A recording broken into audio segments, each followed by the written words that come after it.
É um prazer estar aqui nesse simpósio da Interfarma. É uma associação de indústrias farmacêuticas de pesquisa clínica e a Sociedade Brasileira de Medicina Farmacêutica. Nessa oportunidade de trazer para vocês esse assunto, que é um assunto que o meu objetivo aqui vai ser muito mais lhes trazer dados para que a gente consiga sair daqui com planos de ação para que a gente consiga modificar o cenário que a gente está passando. Meu nome é Fábio Carvalho, eu sou diretor médico de uma indústria farmacêutica, a Takeda. Eu sou diretor institucional da Sociedade Brasileira de Medicina Farmacêutica e dentre outras atividades, e sou médico, pediatra e imunologista, e é como médico que hoje essa principal fala para vocês. Eu não tenho conflito de interesse para essa apresentação. Tudo que eu falar, ele vai estar dentro de refletir cientificamente um entendimento da sociedade e, de modo algum, ele reflete o que os meus principais pagadores eles pensam que é a Takeda e a Fundação, embora não vai haver nenhuma contradição daquilo que eu estou falando. Bom, a gente vai falar do Programa Nacional de Imunização, um programa exitoso do governo federal, um programa que já está com 47 anos desde a sua promulgação aí pelo Decreto 78.231, onde tivemos alguns marcos importantes no Programa Nacional de Imunização. Em 1980, tivemos a primeira campanha nacional de vacinação contra a poliomielite. Depois disso, em 1989, um outro marco foi o último caso de poliomielite no Brasil. E a partir de 1994, a certificação da ausência de circulação autóctone do poliovírus selvagem. Um marco histórico para o Programa Nacional de Imunização. Depois disso, um documento de verificação da eliminação da rubéola e da síndrome da rubéola congênita em 2015, a eliminação do sarampo em 2016, e em 2017, a Organização Pan-Americana de Saúde declarou eliminado o tétano materno e o tétano neonatal nas Américas. Então, hoje, o PNI ele é um integrante importante da Organização Mundial de Saúde, ele tem apoio técnico, operacional e financeiro da Unicef e contribuições do Rotary e do Programa das Nações Unidas para o desenvolvimento. E os resultados estão aqui. Eu vou apontar aqui para vocês, mas fica claro que no momento em que você aumenta a cobertura vacinal, o número de casos, por exemplo, de poliomielite diminuiu drasticamente. Ao passo que você também, aqui também mostra, você aumenta a sua cobertura, e isso fica claro em todos esses gráficos, né? Uma cobertura alta significa sempre um número de casos que diminui. Tanto aqui meningite tuberculosa, difteria, tétano, sarampo, tétano neonatal, onde você implanta um plano de prevenção e a partir daí o número de casos ele começa a diminuir. Meningite por hemófilos, a mesma coisa, olha, quando você tem uma cobertura maior, você passa a ter, ou com uma cobertura vacinal maior, você passa a ter a diminuição do número de casos. Então, o que a gente está falando é de um programa exitoso, onde a gente tem mais de 22 vacinas que estão à disposição da população, vacinas para a criança, vacina para a criança, vacina para os adolescentes, para os adultos, para as gestantes. Então, existe um calendário básico de vacinação, um calendário nacional de vacinação, e todas essas vacinas elas são ofertadas à população. Mas o que a gente tem visto? Uma queda crescente nas taxas de vacinação no Brasil, o que vai ameaçar nossas crianças e ameaça também os adultos. Acho que isso vocês têm acompanhado em toda a mídia específica, médica, ou nas revistas específicas médicas, que a taxa de cobertura vacinal ela vem progressivamente diminuindo. Isso aqui eu peguei do site do Ministério da Saúde, agora, setembro, 26 de setembro de 22. Brasil atinge 52% de cobertura vacinal para poliomielite. Metade, senhores, das crianças que deveriam estar vacinadas para a poliomielite não estão. Esse dado, esse quadro complexo, mas eu vou pontuar algumas coisas para vocês. A Interpharma, gentilmente, ela criou com os dados do Tabnet, onde a gente tem os dados de cobertura vacinal do Programa Nacional de Imunização. Ela mostra que, por exemplo, em 2015, a cobertura nacional de vacinas era de 95%. E que hoje, depois de 6 anos, essa cobertura em 2021 chegou a 60,81%. É de preocupar. A gente tem aqui, por exemplo, BCG, onde tínhamos uma cobertura maior que 100%, hoje essa cobertura é de 67%. Por exemplo, a poliomielite, que tinha uma cobertura de 98%, quase 99% em 2015, em 2021 estava em 67%. E a tríplice viral, que de 96% na primeira dose e 80% nas doses seguintes, veio para 71% na primeira dose, com 50% na segunda dose. E hoje, senhores, como nós estamos? A cobertura continua caindo. A cobertura continua caindo de 11 de 26 estados, mais o Distrito Federal, eles têm coberturas mais baixas que a média nacional em 2019.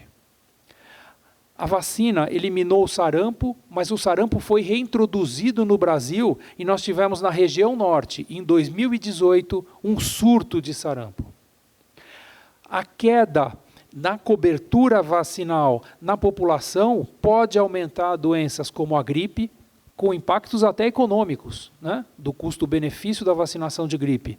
Coqueluche, meningite, pneumonia, hepatites virais, entre outras. E já existe detectado, desde 2017, um aumento de óbitos por febre amarela e por gripe. Doenças que são preveníveis com as vacinas do PNE. E, a cada ano, o programa ele vem ampliando a oferta de vacinas para crianças, adolescentes e idosos. Dados de 2022, eu tirei do Tabnet essa semana, né, que é onde a gente tem os dados atualizados, quase just in time, da cobertura vacinal brasileira. Lembrando, cobertura vacinal é o cálculo do número de doses aplicadas, da dose que for indicada, dividida pela população alvo, multiplicada por 100. Então, vamos lá. A gente tinha aqui, em 2021, que eu chamei a atenção para vocês, 60% de cobertura vacinal total, de todas as vacinas. Hoje esse número está em 37,25%, 1/3, senhores. 1/3 das vacinas, 1/3 de cobertura vacinal na população-alvo. E indo especificamente dentro de cada vacina, a situação se mantém. Poliomielite, você tinha 67% de cobertura vacinal em 2021, hoje, né, ontem, né, quando eu peguei esses dados, 41% de cobertura vacinal. 6 em cada 10 crianças não estão sendo vacinadas para poliomielite. BCG, 67% de cobertura vacinal em 2021, hoje 55,96%. E aqui, os senhores estão sempre acompanhando essa diferença dentro das regiões. O que, claro, pode até nos ajudar para estabelecer planos de ações específicas em cada região. Mas é um problema nacional. 55% de cobertura de BCG. Tríplice viral, primeira dose, de 71%, este ano estamos com 43%. A mesma coisa, de 10 crianças, 6 não tomam a vacina tríplice viral. Hepatite B, de 68%, hoje 49%. Então, a gente tem uma situação, a gente precisa fazer algo. Aqui é um quadro relacionado às epidemias de sarampo, nos anos de 2018, 19 e 20. Olha a progressão. Vamos ver Brasil aqui, ó. Brasil, em 2020, teve 7.432 casos de sarampo confirmado. E estávamos erradicados, lembra? A gente ganhou a certificação. O que isso nos traz? Nos traz a necessidade de que a gente repense, de que a gente haja. Para quê? Porque as complicações elas são fatais. Nós nos lembramos ou temos uma visão de livros, ou uma visão de um final de casos de poliomielite, onde você tinha crianças vitimadas para o resto da vida. Onde você tem o tétano neonatal, o mal dos 7 dias, né? Onde você tem de 2007 a 2021, 36 casos confirmados, com quase 90% de mortalidade. O sarampo com 30% de complicações com meningoencefalite. E a rubéola congênita com alta mortalidade. A gente precisa pensar o que fazer para diminuir, para melhorar esse quadro. E mais, Fábio, não vamos discutir a parte de saúde, então vamos discutir economia. Os estudos de custo-benefício mostram que $1 gasto em vacinação, ele vai economizar $44 em redução de gastos no sistema de saúde, que a gente pode otimizar e gastar em outra área que tem necessidade. Então, vacinar é uma necessidade. E são inúmeras as razões que são propostas para que você tenha essa queda de vacinação. Esse é um artigo muito interessante, agora da revista da FAPESP, eu tenho os links sempre para vocês, mas eles mostram o seguinte: por que é que não está se vacinando? É uma percepção enganosa dos pais de que não é mais preciso vacinar? É o desconhecimento de quais imunizantes integram o programa? É o medo de que a vacina cause reações prejudiciais ao organismo? É o receio que um número elevado de imunizantes sobrecarregue o sistema imunológico? Vocês veem informações que não têm evidências, como a gente estava discutindo agora há pouco aqui, mas que são conceitos, preconceitos com relação aí às vacinas. Outras situações, os pais referem que não tem tempo de levar as crianças aos postos da saúde, porque funcionam das 8 às 5 da tarde. Existem relatos médicos e uma falta de vínculo da família com o paciente, com o sistema de saúde, com o profissional. E existem as fake news. As fake news estão aí. E elas têm intervido, elas têm com uma intervenção muito forte na diminuição da vacinação. E, claro, existem problemas estruturais, um problema aí onde você implementa um sistema de informação e que isso pode ter algum problema no reporte dessas vacinas. Mas, olha, são todos problemas que já estão descritos e que nos fazem sempre pensar o que a gente pode fazer para mudar esse quadro, para não fazer com que as nossas crianças, que o nosso adolescente, eles morram e eles sofram no futuro. A vacinação, ela é uma lei, ela está no Estatuto da Criança e do Adolescente, o artigo 14, o parágrafo 1º, ele diz: é obrigatória a vacinação das crianças nos casos recomendados pelas autoridades sanitárias, PNI. A gente está falando de um cumprimento de lei, senhores. Além disso, o Brasil precisa estar atento ao que está chegando. está atento, por exemplo, e a resposta à Covid está aí como um exemplo de aprendizado para a gente na resposta rápida às pandemias, mas existem as arboviroses que estão acontecendo hoje por todo o Brasil, a dengue, a chikungunya, o zika vírus. Alguns dados para os senhores. Até a semana epidemiológica 15, então esse dado é relativamente do começo do ano, ocorreram 464 mil casos prováveis de dengue no Brasil. E em comparação com o ano anterior, com 2021, nós tivemos aí um aumento de 105%.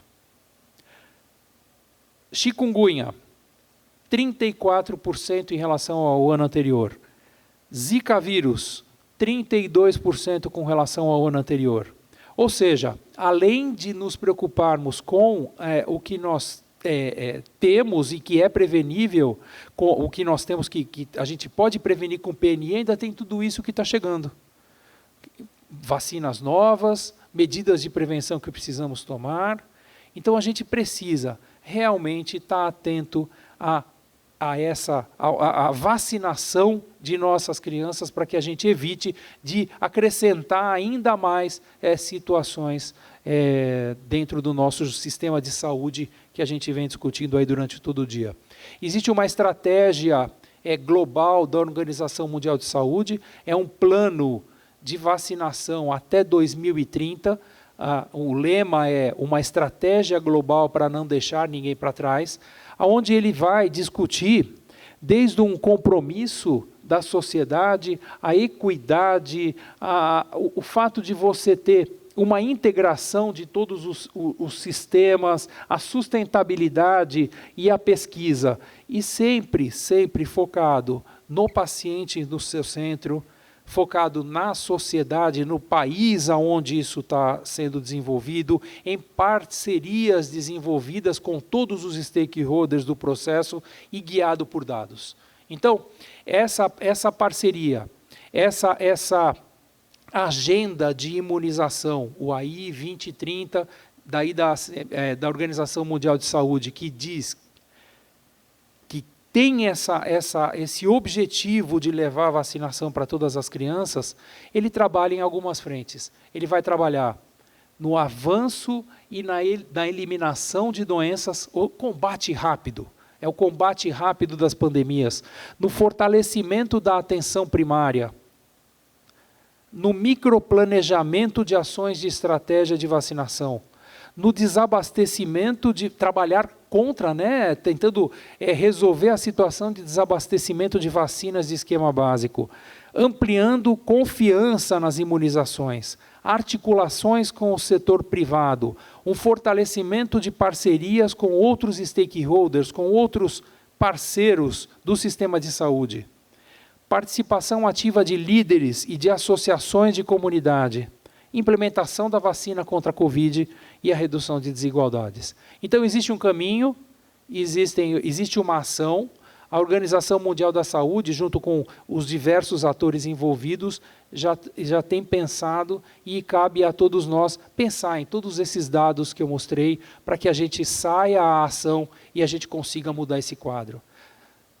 Exceto a água limpa, nenhum outro fator, nem sequer os antibióticos, tem exercido um efeito tão importante na redução de mortalidade. É um dogma e que a gente vem agora criando com toda essa situação que está levando a gente ter essa diminuição de cobertura vacinal. Acho que essa é a minha mensagem, que a gente pense e que a gente modifique aí esse cenário que é tão ruim aí para as crianças e para os adolescentes e para os idosos do Brasil. Obrigado.